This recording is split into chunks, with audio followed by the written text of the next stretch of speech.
In this video, I'm going to show you how to log out of an account on Mozilla Thunderbird. Now to do this, there's actually two options. I'm going to show you both of them. So the first option is going to be to forget the password, and that is of course useful if you want to keep the account set up, but you simply want it to prompt for a password whenever you check for mail. So in that case, you want to go to up top right, click on the three dots or the three lines to actually open up the menu, and then from here you want to go to settings and then click on privacy and security.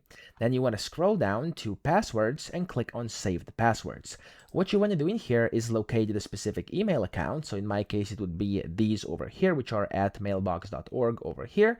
And you'd have to basically click on those and you'd have to just select them. And of course, I'm going to press down my control button on my keyboard and click on those and click on remove all or remove over here. And it's going to remove those passwords and it will basically now prompt you for the password the next time it attempts to connect to that server. Okay, so that's the first way to actually log out. So if I go and click on this remove button over here, I'm just going to close it. You'll see that if I go to my mail over here, or if I were to basically kind of refresh my Thunderbird, so if I go and close it down, and if I go and actually reopen Thunderbird over here, so let me actually reopen the app, there we go, you'll see that it's now going to prompt me, there we go, for the password, okay, because if I don't type it in, I won't be able to view my mail. So if I now go ahead and do that, click on OK, you'll see, there we go, now my emails are available. That's the first way to log out. And the second one is going to be if you just want to remove the account completely, okay? That's going to permanently disconnect your account and remove its data from Thunderbird. So to do this,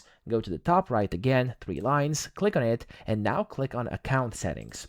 Inside here, you can find this delete button up top, and whenever you click on it, it's going to simply delete your account and basically disconnect it altogether. And then if you want to add it again, you want to go to the three lines, add account, email, and you'll be able to re-add your account, okay? So that's how to do this. I hope this video helped you out. If it did, please subscribe to the channel and help me out as well.